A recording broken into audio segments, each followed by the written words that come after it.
Olá pessoal, aqui é Ari Cabral e vocês estão ouvindo No Cinema, um podcast do Cine Pipoca Cult. Hoje nosso episódio é História, Câmera, Ação, uma série especial sobre história, ela mesma, com H maiúsculo. E vamos discutir não só ela, mas ela nos filmes. Será que tudo aconteceu como é retratado? Será que esses personagens existiram mesmo? O que é verdade e o que é ficção? Nós vamos descobrir isso juntos aqui com meu amigo, o historiador Sábio Ross.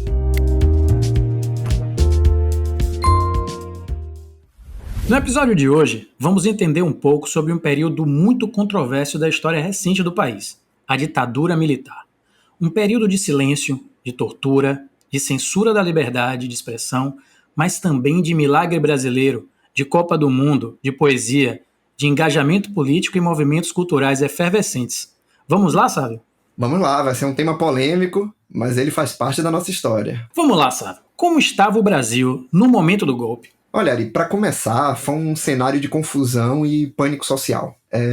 Inúmeros problemas se destacavam e as suas soluções tendiam a assombrar aquelas pessoas que se favoreciam dos problemas. Então, nós temos um cenário de crise, e nesse cenário de crise, obviamente, algumas pessoas preferiam que as desigualdades, as injustiças fossem mantidas, né?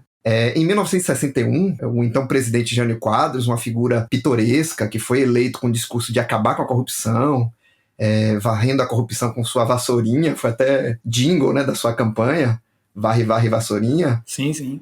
Ele foi um cara que perseguiu até o tamanho dos biquínis e maiôs de banho na TV. Então, a gente já vê que é uma figura que foi bem exótica, né, naquele período.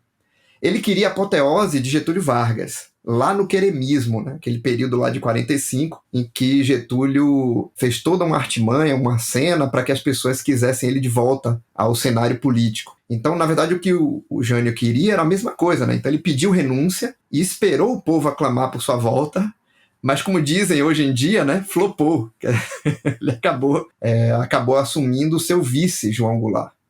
E diferente de Jânio Quadros, que era um conservador do PTN, né, do Partido Trabalhista Nacional, o João Goulart, chamado de Jango, ele era do Partido Trabalhista Brasileiro, muito mais sintonizado com a esquerda, mais progressista, e que no período era um partido que a gente poderia chamar de um partido mais à esquerda que existia.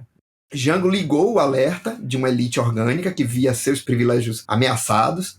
Então essa elite, quando viu que a renúncia de Jânio Quadros ia dar possibilidade do João Goulart assumir a presidência, é óbvio que eles articularam todo um processo, né, de golpe e tudo mais. Então era preciso desestabilizar, criar caos e confusão, fomentar o medo fantasmagórico do comunismo, desqualificar a política, tudo para justificar uma ação arbitrária que nós conhecemos como golpe.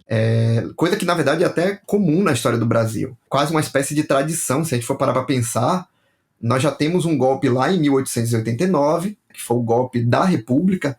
Ela foi perpetrada como um golpe, não foi uma decisão social, pública.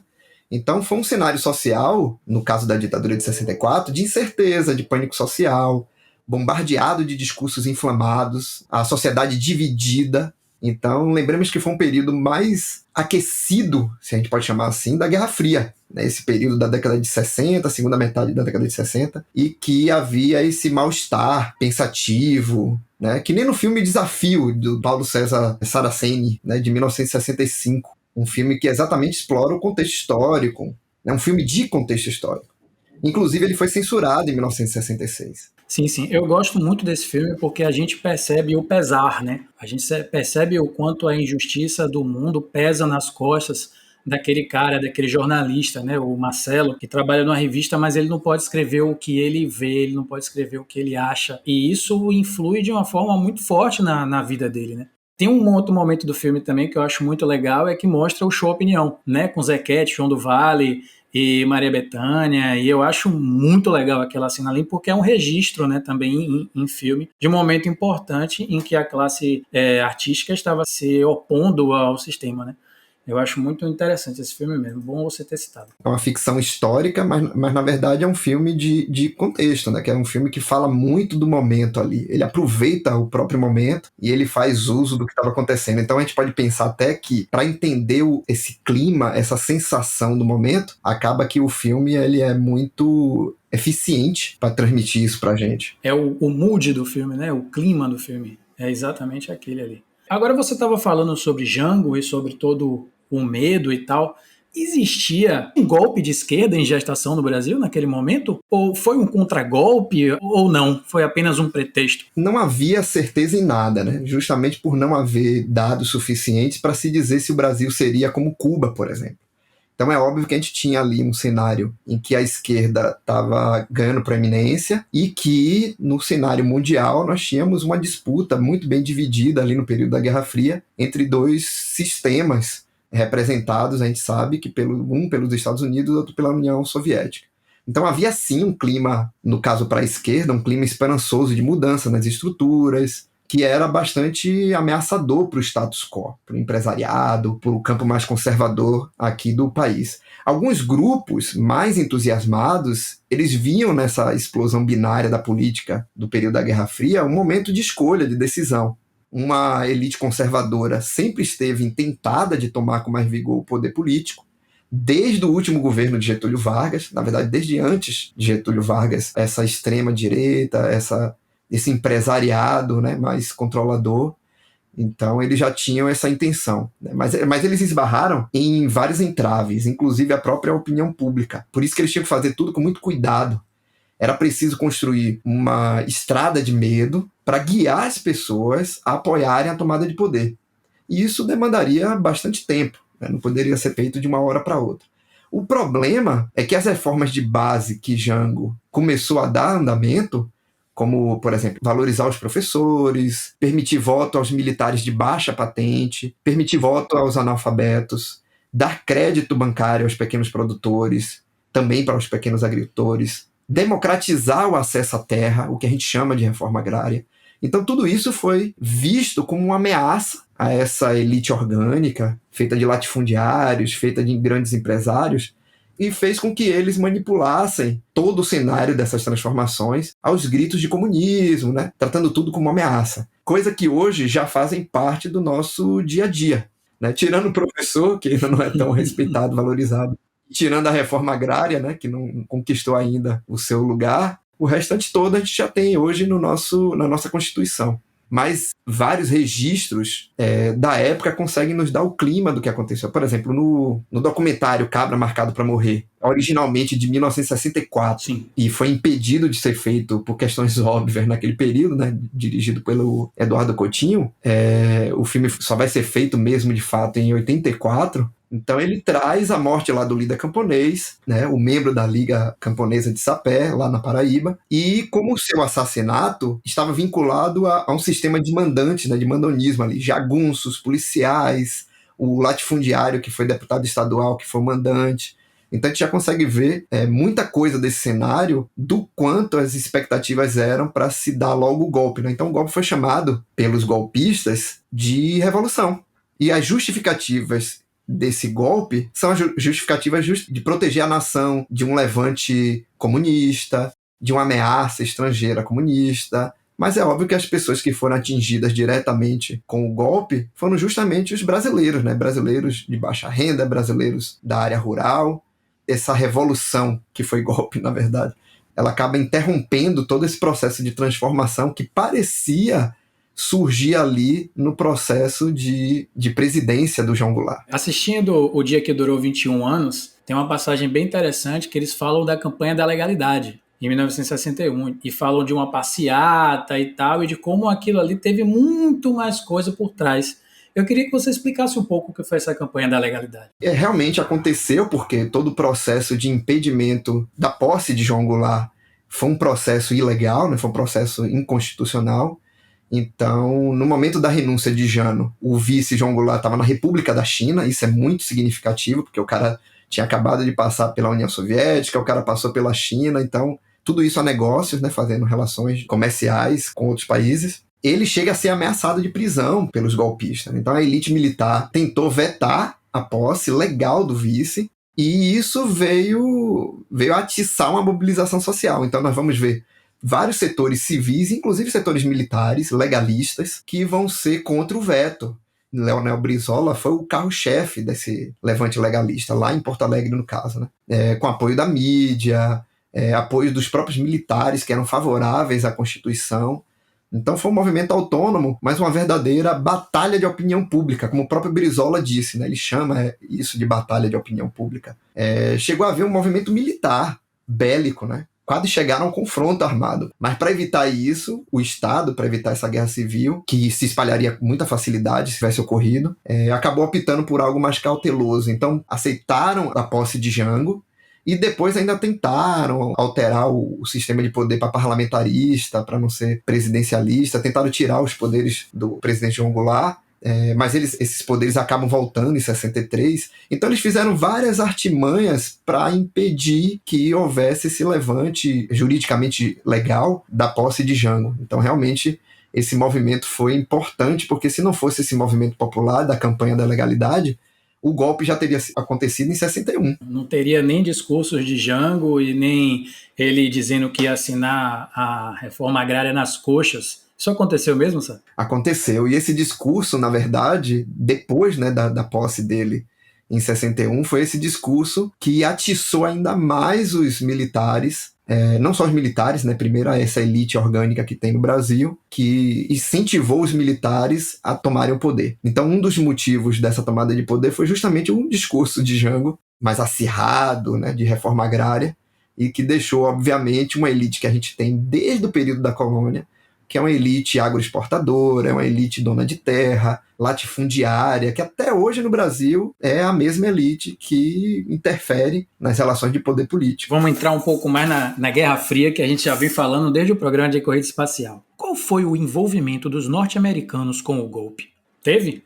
Olha, primeiro temos a interferência da própria CIA através do IBAD, né? O IBAD é o Instituto Brasileiro de Ação Democrática, que apesar de ter esse nome, nem nada tinha de democrático, e que, de forma até inconstitucional, já que na verdade é uma interferência de um elemento de um outro país dentro da nossa nação, né? Então é inconstitucional, eles investiram nas eleições dos candidatos de oposição a Jango aqui. Então, na verdade, só da participação do IBAD, dessa coisa, dessa interferência da CIA, já temos aqui um problema muito, muito significativo. Esse corpo de políticos de oposição, o objetivo dele era impedir as mudanças no regime político, para o interesse mútuo, tanto da nação estrangeira, no caso dos Estados Unidos, quanto dessa elite brasileira, né? Atropelando completamente a Constituição. A gente tem um pesquisador, que é o Carlos Fico, ele tem um livro chamado Grande Irmão, da Operação Brother Sun aos anos de chumbo, onde ele trabalhou com os documentos estadunidenses que registram e descrevem as interferências de natureza política e ideológica que o país teve aqui no Brasil. Uma figura que foi bastante presente nesse processo de precarização da imagem do comunismo e do governo Jango foi um diplomata aqui chamado Lincoln Gordon. De acordo com o historiador James Green, o Gordon foi crucial para a reviravolta golpista no período, mediante a relação que ele tinha direta com o governo Kennedy e a relação que ele tinha com essa elite civil e militar do Brasil.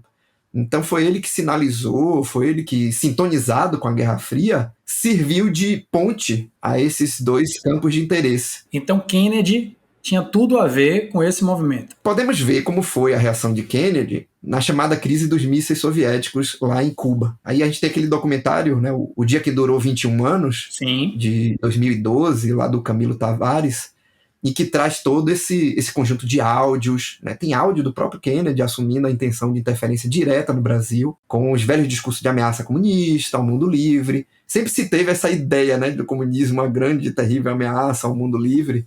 E aí é engraçado que toda vez que dizem que é uma ameaça ao mundo livre, eles vão tirar as liberdades de outras nações, né? É muito curioso como esse argumento ainda tem força.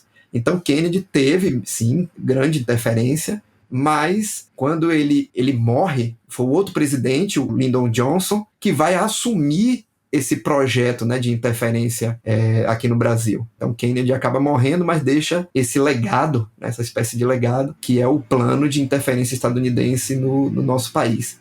Provavelmente o plano de Kennedy seria de interferência armada mesmo, com forças armadas, militares e tudo mais, mas o Johnson optou por uma coisa mais subversiva, uma coisa mais oculta, e que ainda assim deixou uma quantidade enorme de provas, né, em 64. Sim.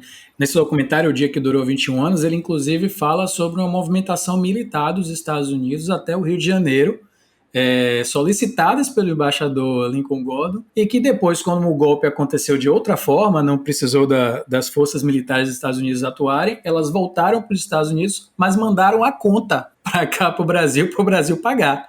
E o embaixador Lincoln Gordon foi que negociou ali para que o Brasil não pagasse essa conta da movimentação bélica dos Estados Unidos. Foi um cenário pitoresco, né? Que é a coisa que a gente só ouve assim, a gente ouve assim, não acredita quando vê. E não foi só essa vez, né? A gente tem que lembrar que no período da colônia também os ingleses fizeram algo muito parecido, né? Com aquela ajuda de custo. Não é? E é interessante também a gente frisar o quanto o John Kennedy foi importante no período, né? Já é o segundo programa que a gente fala dele aqui, né? O primeiro lá de corrida espacial. Sim, ele foi um presidente bastante ativo nessa relação dos Estados Unidos com a política externa. Eventualmente a gente passa por presidentes estadunidenses que têm essa tendência de focarem mais na política externa do que na política interna. E muitas das vezes é uma estratégia, uma espécie de válvula de escape para tirar a atenção do eleitorado estadunidense das crises que eles próprios têm, né?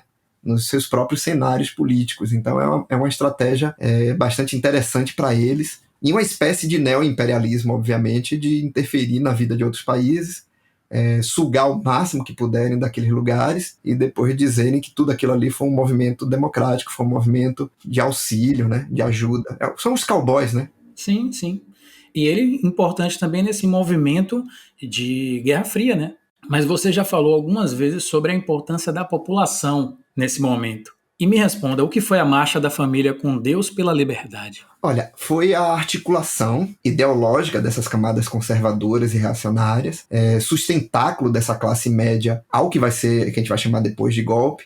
Havia esse interesse de construir um cenário de apoio popular à tomada de poder. Então, visivelmente, ela ocorre por uma espécie de tripé irregular, mais discursivo do que prático, né, de proteger a família, né, família, nossa herança portuguesa, familista, aparece nessa concepção de família.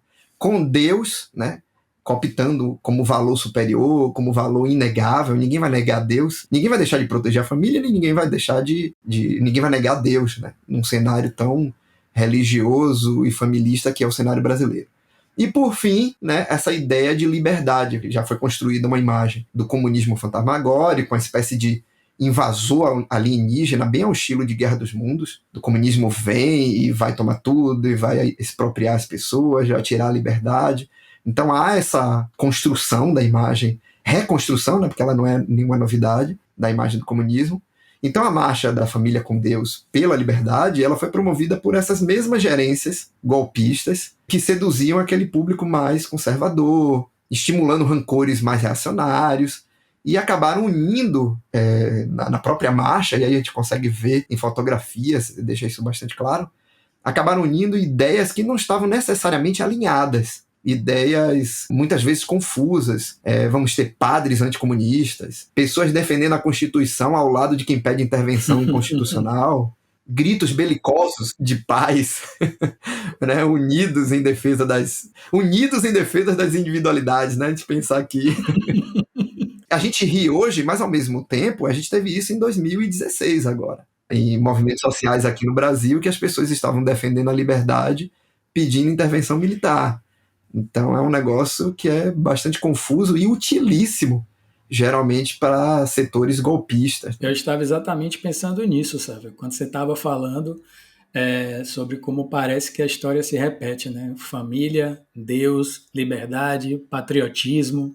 Você estava falando aí de coisas que aconteceram em 1963, 64 e me vieram à mente assim, mas as coisas aconteceram em 2017, em 2016, em 2018. A marcha acontece lá em março, né, de 64, Sim.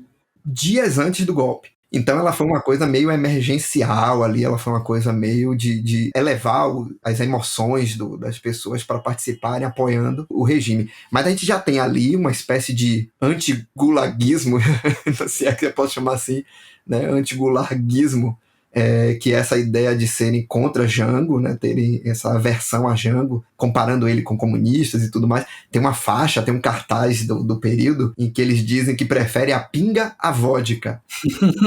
e cartazes do tipo verde e amarelo, sem foice e sem martelo. Quer dizer, não é muito diferente do que a gente vê, mas não porque a história se repete, né, mas é porque a história não é sanada. Se a gente vê fotos do período da marcha, a gente vai ver que tem umas tipologias, umas figuras, um moralismo tomou conta, né, da nação, principalmente com seu vínculo religioso. No caso do período, quer de base católica ou base batista, né, ou então outras vertentes, mas sempre demonizando o adversário. O adversário é um demônio, o partido dele é um demônio, ele, enquanto político, é um demônio, a própria oposição política é demonizada, e a gente vê muito isso, né? Uma relação em que comunismo e diabo são quase sinonimias, né? Quase sinônimos do período. Tudo articulado, né? O poder garantindo aos latifundiários, contra os sindicatos, contra essas populações rurais, e ao empresariado, né, dessa elite orgânica brasileira, contra o levante social que está ali aparentemente igualitário nessa marcha, né? Por Deus, pela pátria, pela família. Então nós temos esses valores que eles são enaltecidos para promover agressões à pátria, a Deus, às famílias, mas todos aqueles que divergem deles. Sim. Nesse ponto, o documentário O Dia que Durou 21 Anos, ele é bastante explicativo, assim, e bem profundo, eu acho. Foi um documentário que eu gostei muito de ter assistido. Mas vamos lá para mais uma pergunta. Voltando para essa conversa toda de ter movimentos sociais em prol da liberdade, do patriotismo e tal, eu vou te fazer uma pergunta que até hoje gera discussão. Foi uma ditadura militar ou uma ditadura militar e civil? Esse debate é mais complexo do que parece. Muitos autores, como o historiador Daniel Arão Reis, eles acrescentaram em suas pesquisas a parcela civil e empresarial ao golpe para que ele não fosse registrado apenas como golpe militar. E é óbvio que essa parcela, depois que, quando viu que o golpe não era favorável a si mesma, aparentemente se desvencilhou do golpe. Então, boa parte dos historiadores que fazem essa menção desse debate, eles estão, na verdade, buscando trazer essa parcela que apoiou o golpe, que liderou, né, que organizou, que arquitetou o golpe para o debate, né? Então, o debate é vigoroso no texto, por exemplo, do historiador René Dreyfus, né, um livro dele chamado 1964, A Conquista do Estado, que ele fala sobre a participação dessa elite orgânica empresarial, que culpabiliza os partidos políticos e usa das Forças Armadas como se fossem seus instrumentos de golpe. Então a gente já vê que essa lógica de chamar a ditadura civil-militar, ou dizer que é uma ditadura que foi militar, mas que teve a sua parcela de interferência civil, é muito pertinente aqui no nosso debate. Um complexo formado pelo IPES, né, o Instituto de Pesquisa e Estudos Sociais, que na época tinha agenda golpista, né, agenda própria golpista, produzia vídeos favorecendo uma ação direta das pessoas contra a ameaça comunista, e o próprio IBAD, né, que a gente já comentou aqui, com teor anticomunista, a subserviência à CIA, eles acabam que formam uma espécie de partido da burguesia empresarial. Então, esse partido da burguesia empresarial, que vai organizar, arquitetar, fazer as escolhas, que vai ter um protagonismo no golpe. Mas os militares, nesse processo, eles acabam atuando muito mais além do que os projetos dessa elite orgânica pensavam. Então, eles acabam frustrando os planos dessa elite, porque essa elite achou que os militares iam tomar o poder e entregar esse poder para eles.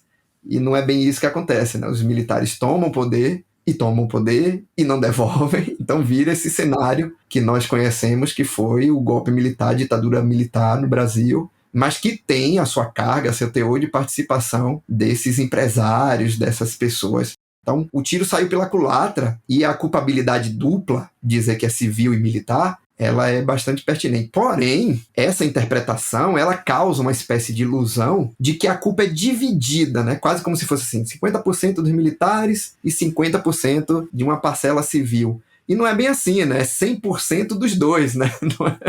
Não é uma imagem dessa que a gente pensaria de um alívio, né? De uma fragilização da culpa. Pelo contrário, todos esses dois setores, civil e militar, eles estavam 100% engajados no golpe, 100% engajados no processo ditatorial e no controle arbitrário, autoritário do país. Assistindo 2 filmes, Pra Frente Brasil e Cidadão Boy Lesson, a gente dá para ver muito bem a importância do empresariado brasileiro em várias vertentes do golpe, inclusive nas partes mais escusas do golpe. Eu queria que você falasse um pouco disso, sobre como eles se posicionavam, até que ponto eles participavam e até que ponto não.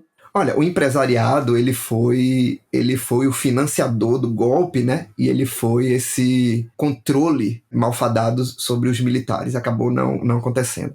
Mas eles tiveram bastante participação, porque a ideia que eles tinham era justamente essa de que eles teriam muito mais autonomia no processo de controle do Estado do que não. É muito engraçado, porque geralmente a gente ouve um discurso de empresariado de quanto menos Estado, melhor. Mas a coisa que eles mais lutam para ter é justamente o controle total do Estado, né? E aconteceu isso bastante no cenário brasileiro. Nós temos uma quantidade grande de participações, de autorias, né, do empresariado, e que tinha um objetivo. Óbvio que esse empresariado quer, quando ele é um empresariado, quando ele é uma elite orgânica rural, ele não quer que a população rural tenha acesso a direitos, tenha acesso a justiças sociais que possam melhorar sua condição trabalhista. E no caso urbano, né, esse empresariado mais industrial, da mesma maneira, né, eles não querem que essa mão de obra barata, essa mão de obra acessível, ela tenha seus direitos, ela tenha mecanismos de autonomia. Então é óbvio que para essa elite seria bastante interessante um processo em que afastasse a ameaça de um presidente que vinha, né, com um projeto de reforma agrária, com um projeto de acessibilidade. A gente vê isso muito, né, nos filmes que você citou, e o próprio Bolenser, né, ele está lá vinculado à Operação Bandeira, né, o Pra Frente Brasil, o filme lá de 82, ele relata, né, a Operação Bandeira, a Operação Bandeirante, né, que foi financiada por empresários, e que ela teve um vínculo direto com a AI-5. Essa Operação Bandeirante, ela vai, posteriormente, gerar o DOI-CODE, né, o Destacamento de Operações de Informação, e o CODE, né, o Centro de Operações de Defesa Interna, vão acabar sendo gerados por esse investimento inicialmente privado, né, que foi a Operação Bandeirante, desse empresariado já agindo como se fosse uma espécie de milícia, né, construindo um órgão de controle, de repressão, e que depois vai ser estaticizado, né? vai se transformar em algo do Estado, um órgão do Estado, um órgão de repressão mais dura, mais violenta, que foi o próprio DOI-CODE. Então é óbvio que para essa elite orgânica foi uma oportunidade de ouro o processo de tomada de golpe, né, de 64. É interessante nesse filme Pra Frente Brasil é que o personagem do Reginaldo Faria, né, o personagem Joffre, ele sofre com tortura e tal, e tem um momento do filme que é bastante significativo em que ele fica sozinho e ele fala, né, em voz alta: o que eu tenho a ver com isso? Eu nunca me meti com política, eu não tenho nada a ver com isso aqui. E aí mostra que naquela situação ali ninguém estava salvo, né? Você por tomar por esbarrar em alguém na rua, alguém já podia te pegar e te levar e achar que você estava envolvido em alguma coisa e tal. O ponto central do filme é justamente esse, a ideia de ser uma pessoa que não está vinculada a esses grupos revolucionários, a esses grupos de oposição, e que sofreu com a ditadura militar. A ideia que esse filme passa é justamente que no período muitas pessoas sofreram mesmo não fazendo parte. Aquele discurso que a gente ouve de que a ditadura militar foi ruim apenas para terroristas, revoltosos, ela é uma conversa fiada, né? Porque muitas pessoas sofreram agressões da ditadura, porque eles também viam o comunismo, viam ameaça, viam inimigos em tudo quanto é canto. A caça às bruxas, ela foi ferrenha no período. Então, qualquer coisa poderia ser entendida como um ato de subversão. Na verdade, ninguém está salvo, né? Ninguém está salvo com um regime desse, né? Quando a gente tem um regime autoritário, que tem assombro, que ele constrói inimigos mais imaginários do que realistas, é óbvio que qualquer um pode se tornar esse inimigo a qualquer momento. Exato. Mas vamos lá, que a gente até se adiantou um pouquinho mais falando de tortura, mas vamos agora saber o que foram os atos institucionais. Explica pra gente um pouquinho aí mais. Olha, os atos institucionais, eles foram espécies de imposições legais promovidas pela junta militar e que tinha por objetivo não apenas a legalização das arbitrariedades que estavam acontecendo. Eles tinham também uma ideia de serem suportes da manutenção do status quo ditatorial. Então era uma maneira da própria ditadura legitimar a si mesma. Então foram 17 atos no total, que duraram por todo o período da ditadura, mas que nós temos os 5 primeiros, né, temos eles como grifados, né, como marcados, por conta das posturas mais incisivas que eles tiveram na transformação da sociedade brasileira. O primeiro deles, né, 10 dias depois do golpe, ele teve por plano justificar o próprio golpe e fantasiar esse golpe de revolução. Então, esse primeiro ato, ele já traz a palavra revolução repetida, né, várias vezes, justamente para poder legitimar o ato de golpe como se fosse um ato revolucionário, uma coisa para salvar, revolucionar o país, seja lá o que for.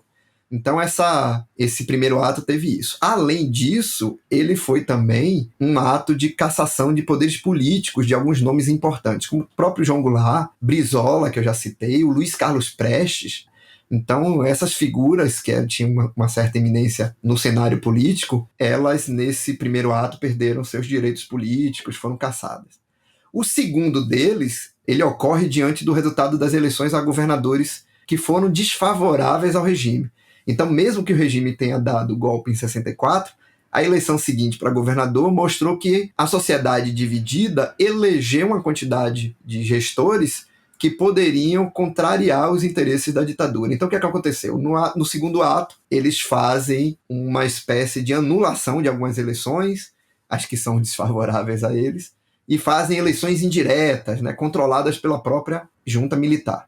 Esse segundo ato, ele é apoiado pelo terceiro ato, que vai se ampliar, quer dizer, ele vai partir desse processo de controle dos estados para ter o controle também dos municípios. Então, já que eles já estão fazendo as trocas, escolhendo aqueles que vão ser governadores, eles escolhem também os que serão prefeitos, para que todos estejam alinhados com as expectativas do regime militar desde o processo eleitoral. Então, a gente já vê que são eleições marcadas, né? Cartas marcadas desse processo eleitoral. A grande incompatibilidade do regime com a Constituição, e aí todo um processo legalista já estava percebendo isso, de que mesmo com esses primeiros atos, o regime militar ele era inconstitucional.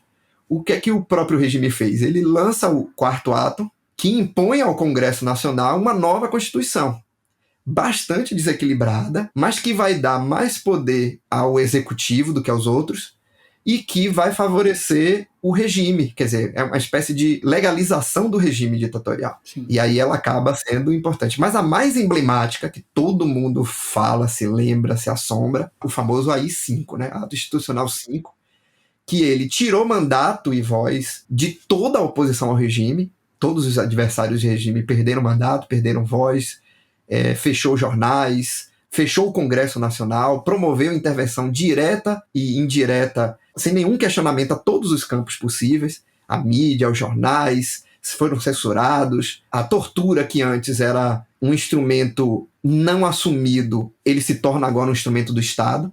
O AI-5 vai dizer que há uma necessidade de tortura por conta de informações, e aí ele tem, obviamente, as desculpas, né, que são todas dadas para essa arbitrariedade.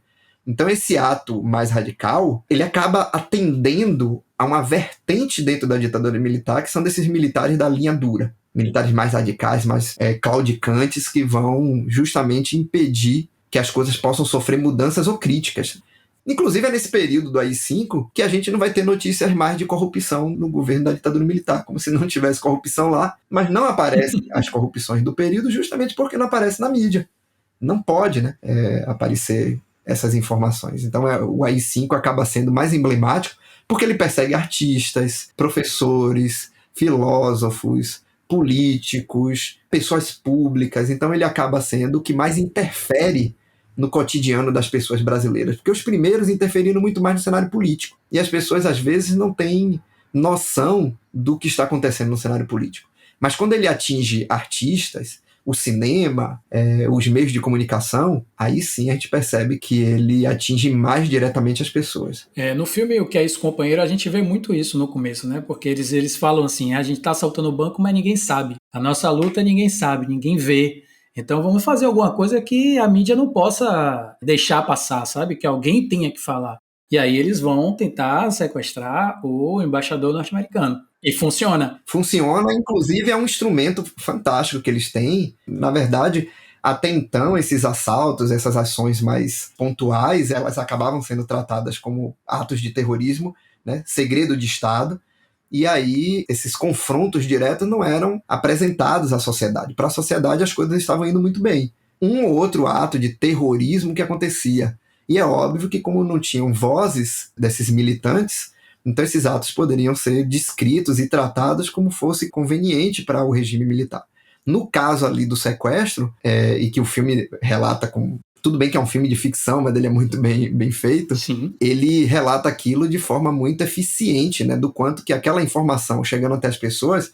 A gente vê até o taxista, né? Num dado momento, o taxista tá falando sobre o sequestro, e aí ele diz, nossa, esses caras são demais, não sei o quê. Então você vê que as pessoas não tinham acesso a essas informações, e quando começam a ter, a visão sobre o regime muda. E esse sequestro gerou vários outros nesse período, né? Teve o sequestro do embaixador da Alemanha, teve o sequestro do cônsul do Japão, o sequestro do embaixador suíço, que já foram depois desse primeiro, que foi em 69, o do Charles Burke Elbrick. E isso me levantou uma outra questão, já que a gente estava falando de atos institucionais e veio falar sobre o sequestro do embaixador.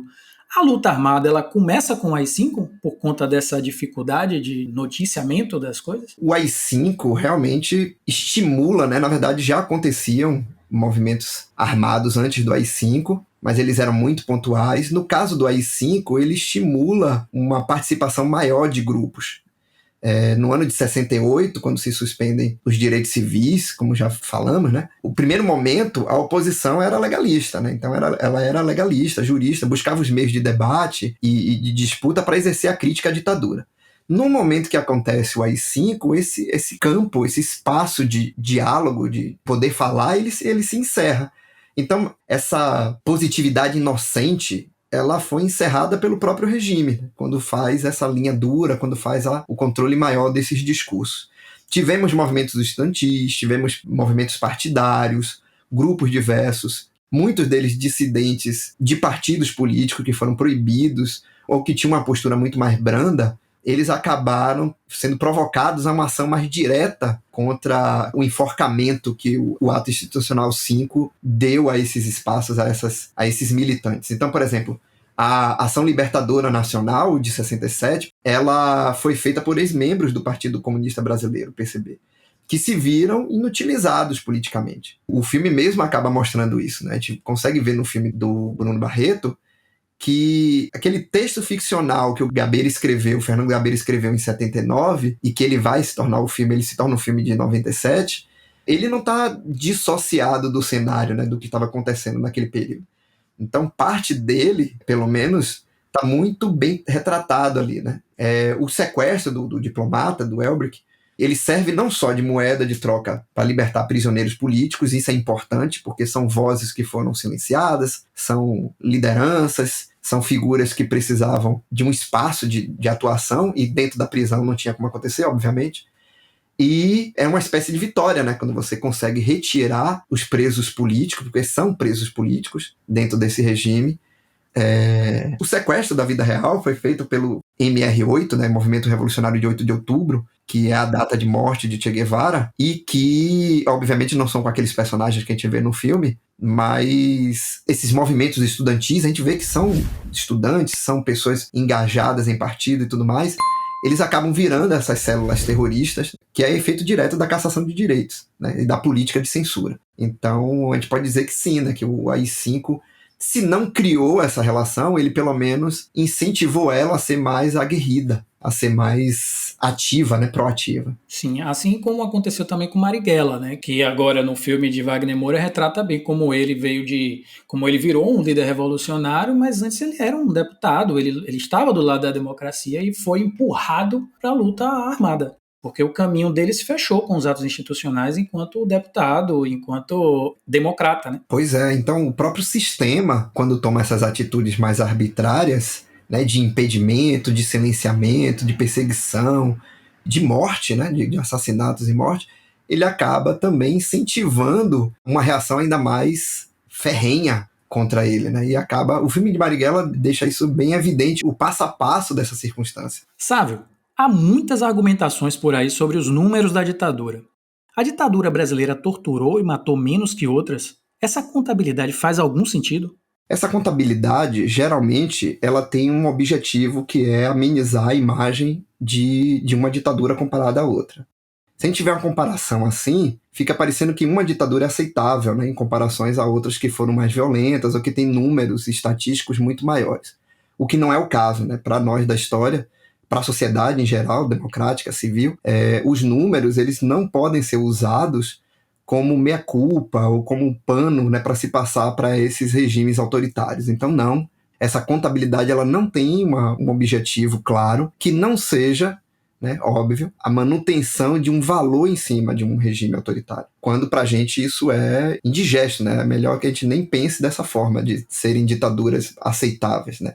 Então essa ideia de que os torturadores, tem menos torturadores, mais torturadores, ela acaba sendo uma ideia que só serviria num argumento, num discurso, para amenizar ou valorizar aquele processo político. Então imagine que se alguém diz que a ditadura brasileira foi a que matou menos, é de que matar mais ou matar menos ainda assim é matar. Não faria uma ditadura mais branda do que outra. Qual a serventia dessa fala? A única serventia que a gente consegue ver nessa fala é de legitimar a ditadura, de dizer que ela foi boa. Então, se a gente fosse comparar países, regimes autoritários, a gente veria que teriam números diferenciados, mas que eles não nos servem, em hipótese alguma, para fazer um meia-culpa ou amenizar a imagem de uma ditadura por outra. Então, aquele discurso de dita branda, ele é um absurdo, né? Porque qualquer violência não é branda, né? É um discurso apologético bizarro, né? Essa coisa.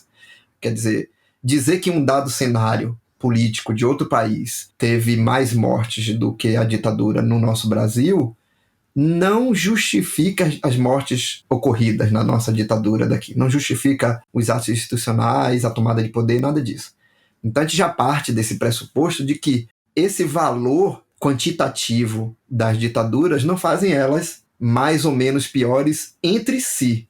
Na verdade, o que nos seria mais inteligente e favorável seria dizer que qualquer ditadura é sempre muito pior do que qualquer democracia. O processo democrático, ele inclusive permite que ações mais fatalistas como assassinatos ou ações políticas de torturas, elas sejam tratadas devidamente, né, como crimes. Enquanto num estado de exceção não são crimes, né? São parte do modus operandi daquele cenário. Com certeza. É um terror coletivo que afetou muita gente e que desfez famílias, né? Como a gente vê, não é um nem dois filmes, não, são vários. Eu posso citar aqui Zuzu Angel, posso citar Batismo de Sangue, posso citar até o ano que meus pais saíram de férias. A gente vê pela visão de uma criança, mas a gente vê a dissolução de famílias, pessoas fugindo, pessoas correndo, pessoas se escondendo. E no filme que a gente já citou, Pra Frente Brasil, a pessoa não precisava nem estar envolvida para estar participando desse terror coletivo que assolou o Brasil diante dessas torturas e desses desaparecimentos e desses sumiços. Pois é, e uma das coisas que nos fica como uma espécie de pedagogia que herdamos disso é essa ideia de que se você tem adversários, inimigos, você pode simplesmente decidir por matá-los, decidir por exilá-los do país, seja lá o que for. Por isso que discursos como Brasil, ame ou deixo, né, acabam sendo posturas reacionárias bastante emblemáticas na ditadura militar, mas que muita gente tem até hoje, né? O Vá para Cuba é uma espécie de Brasil, ame ou deixo, né, que tem o mesmo teor de violência, de uma negação de brasilidade, de uma negação de cidadania por conta do posicionamento. A gente acaba assumindo a democracia, um país enquanto democrático, mas tendo posturas como essa, né, que acabam passando de metralhar o inimigo político, de que a ditadura matou foi pouco, quer dizer, essas posturas que são criminosas, esses discursos que são criminosos, apologéticos, eles acabam passando porque a gente tem essa pedagogia como aceitável no nosso cenário brasileiro. Sim, com certeza. Mas apesar de tudo isso, Sávio, haviam greves na ditadura? Haviam movimentos de trabalhadores? Esse cenário também é pitoresco. Um dos objetivos da ditadura era justamente controlar a mão de obra. Tanto a mão de obra rural, quanto a mão de obra industrial, barata, nos centros urbanos. Então, a mostra de interesse do golpe de 64 vem com uma das suas primeiras atitudes, que foi a proibição do chamado Comando Geral dos Trabalhadores e de todas as possíveis centrais sindicais que já existiam no período. Então, mais de 500 sindicatos sofreram intervenção militar. Foram controlados pelos militares ou foram simplesmente encerrados.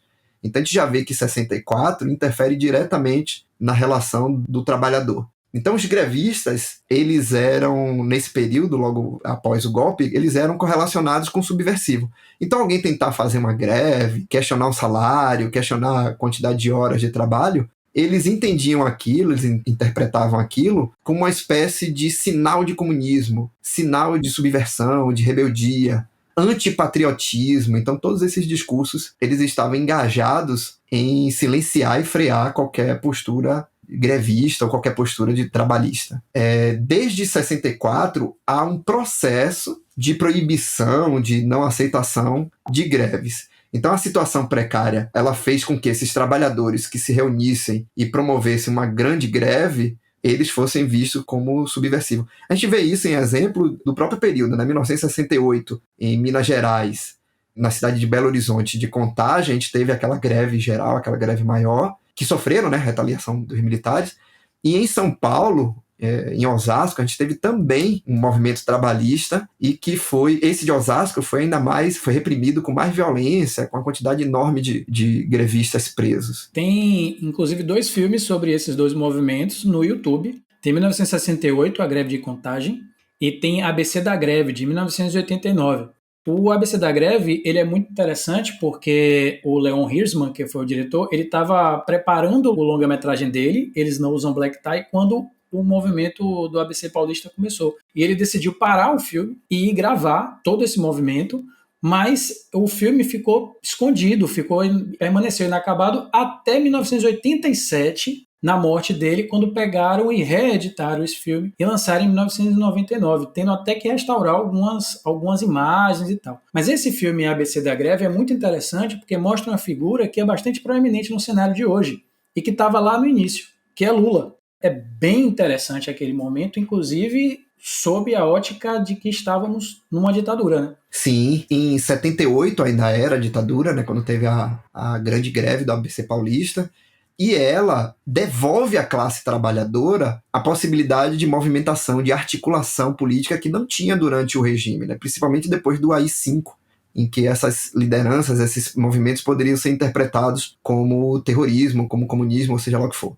Então esse chamado novo sindicalismo, que é como a gente chama, ou sindicalismo autêntico, eles diziam autêntico porque no período anterior, principalmente durante o processo ainda mais de controle do regime, haviam lideranças sindicais que eram escolhidas pelos patrões. Então, essas lideranças que os patrões escolhiam ou cooptavam, já recebiam naquele período o nome de pelegos, né? Pelego é uma manta, é uma espécie é um instrumento que é usado no cavalo para poder a pessoa montar nas costas do cavalo e causar menos dor às costas do cavalo. Então, os trabalhadores se viam como animais de montaria e que esse senhor, esse patrão, queria montar esse trabalhador, ele tinha esse pelego, né? Tinha essa pele, essa camada para amenizar a dor, para amenizar o desconforto do trabalhador. E o pelego é justamente essa liderança sindical, né, que vai exercer bastante função. Com o novo sindicalismo, eles vão dizer, não, agora é o sindicalismo autêntico, ou seja, o sindicalismo sem os pelegos, sem a interferência do patronato, e que acontece justamente nesse período, no final dos anos 70 e início dos anos 80.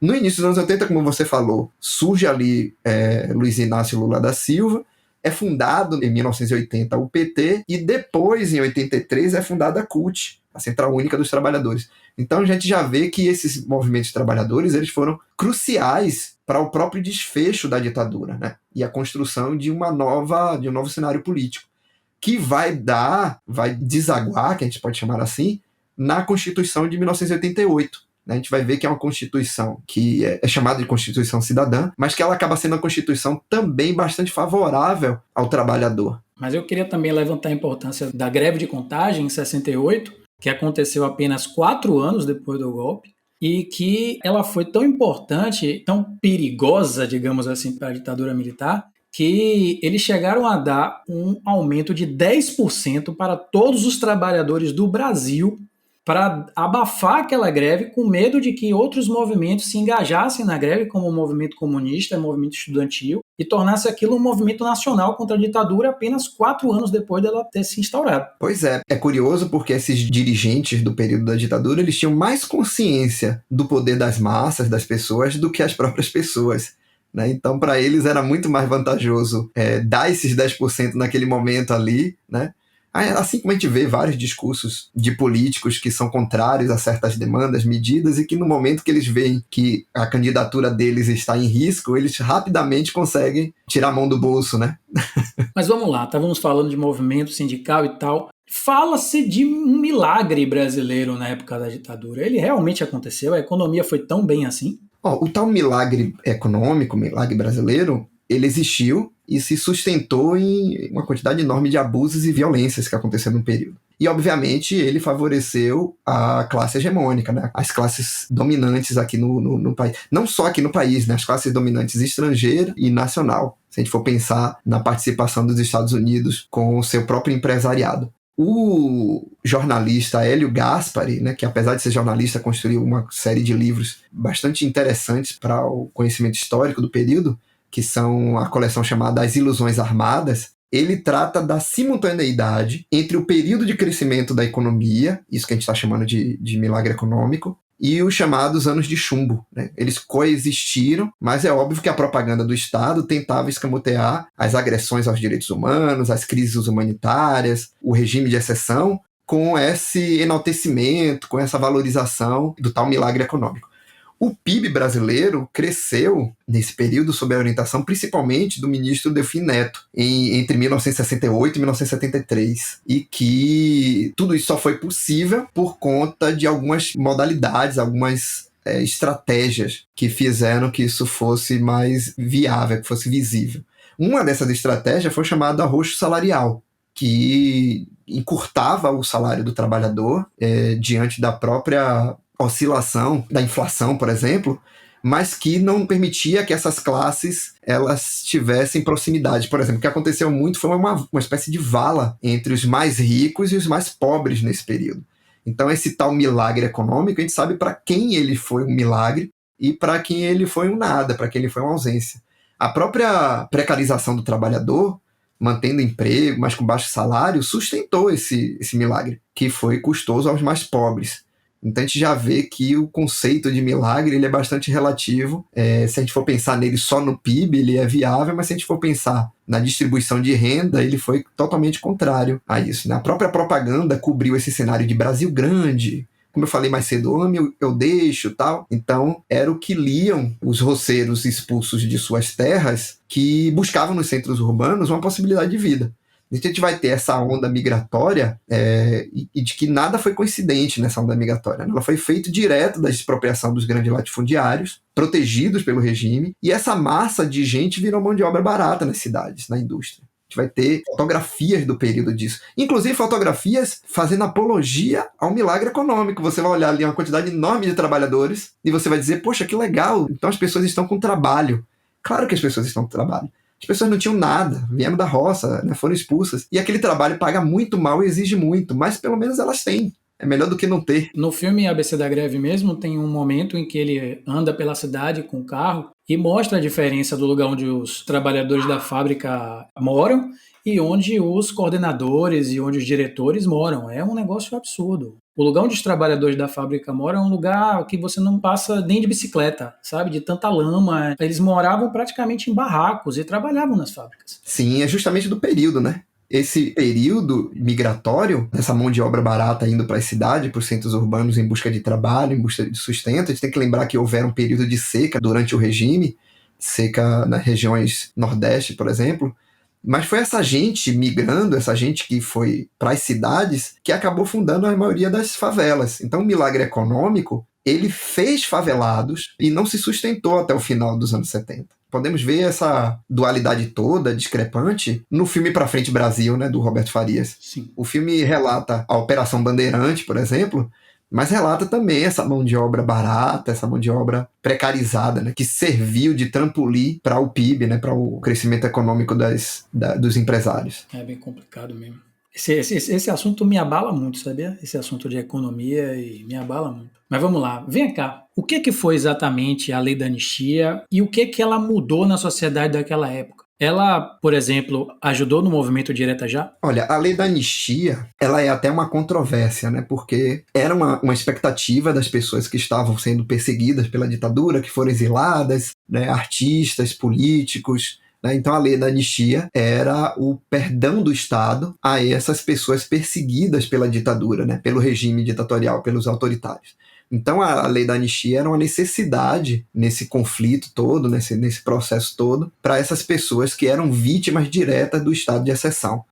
Porém, quando ela é construída, quando ela é elaborada, ela é feita de uma maneira de que tanto os perseguidos quanto os perseguidores sejam tratados de forma igualitária e perdoados da mesma forma. Então, o que acontece com a lei da anistia é que ela é uma demanda dos perseguidos, dos oprimidos, e ela acaba sendo uma estratégia jurídica dos perseguidores, né, dos opressores, porque ela vai servir para eles perdoarem a si mesmos também. Então ela acaba não encerrando o ciclo, ela não vira a página da história, né? Ela não dá justiça completamente. Porque imagine, você tem um processo em que o seu parente que foi torturado, violentado, perseguido, ele acaba tendo esse perdão e volta para o país, e ele vai conviver com o torturador dele, que não vai sofrer nenhuma punição, que não vai sofrer nenhuma condenação. Então a gente já vê que a lei da anistia ela causa esse impasse, né, esse descontentamento dessa igualdade fajuta, tacanha entre essas oposições, né? Toda tentativa de igualar opressores e oprimidos, ela é, no mínimo, cínica, né? E acaba sendo o que acontece com a lei da anistia. Por isso que ela é ótima para as pessoas que foram perseguidas,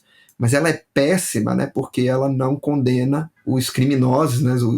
Os militares e os torturadores e tudo aí vai. Então, acaba sendo disso. A parte boa é que essa lei da anistia, ela permite que o cenário político ele se renove, que as pessoas que foram silenciadas, que foram perseguidas, elas acabam voltando e elas participam de todo o processo de redemocratização, né? Apesar de que ele foi bem guiado também pela própria ditadura, né? A própria ditadura encerra a si mesma quando ela vê que ela não se sustenta mais. Um filme bem interessante, falando dessa parte da lei da anistia, é Deslembro, de Flávia Castro, ela que teve o pai também desaparecido na época da ditadura, e ela conta a história de uma menina que volta da França com a família por conta da lei da anistia, mas o pai dela desapareceu e ela vai procurar histórias do pai que foi dado como desaparecido político e ela não encontra mais nada. É como se a lei da anistia também tivesse apagado o pai dela da história, né? Tipo assim, vocês podem voltar, mas também não aconteceu nada por aqui, tá tudo... É como você falou, né? Os algozes também são perdoados. Isso só vai, sei lá, meio que se resolver, não sei se resolve, acho que não, com a Comissão da Verdade em 2012. O que você acha disso?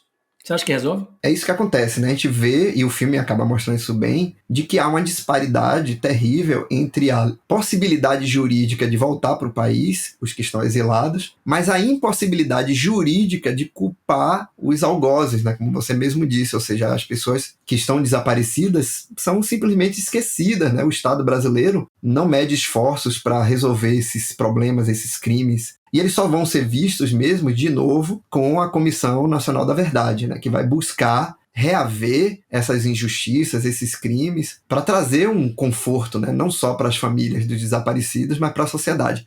Lembrando que é óbvio que a gente teve, com muita chacota até, a reação política quando um certo indivíduo diz que vai procurar osso, eu não sou cachorro para procurar osso, ou seja, a gente vê o quanto de que há uma disputa de memória, né, de pessoas que não querem atribuir à ditadura, aos ditadores, aos envolvidos nisso, as suas verdadeiras culpas, né, durante o processo de regime de exceção. Sim, e depois da Comissão da Verdade, que foi em 2012, surgiram dois filmes bem interessantes já tratando desses documentos que saíram de lá, que é Verdade 12.528, de 2013, e Em Busca da Verdade, de 2015 também. São dois filmes que eles extraem histórias de lá de dentro para conversar com as pessoas que estavam buscando isso e que agora elas conseguiram. Tem, inclusive, em Verdade 12.528, um cidadão que eu acho bem interessante, que ele acha entre as fotos, ele olha assim e fala, meu Deus, a foto do meu filho, o que a foto do meu filho está fazendo aqui? E aí, quando ele presta bem atenção, ele fala, não, peraí, não é meu filho, sou eu. É a foto dele muito jovem antes, porque a foto dele depois de ter passado todo um processo de tortura e tal é irreconhecível. Esses filmes, eles acabam sendo instrumentos excelentes para a gente entender o contexto, né? A gente vê a circunstância que a gente está falando e depois a gente consegue ver esses detalhes, essas nuances, né? E aí, a gente pode até dizer que o cinema brasileiro, ele tem uma vertente histórica, de ficção histórica, ou não tão ficção assim, que é bastante eficiente sobre o período da ditadura militar. Não é à toa que a filmografia desse episódio está gigante. Mas vamos lá, Sávio. Quando e como foi que a ditadura acabou? Olha, como em outros eventos históricos brasileiros, tudo terminou num acordo. Um acordo imposto, principalmente pelos dirigentes, né, do poder. A estrutura falida do regime não se sustentava mais em si mesma, sem os antigos apoios e sem conseguir esconder que a durabilidade foi um fracasso, né? Durar tanto tempo a ditadura não deu bons frutos, nem econômicos, nem sociais, nem políticos. Então a abertura ocorreu, e aí a gente pode abrir aspas aqui mesmo, a abertura ocorreu lenta, gradual e segura.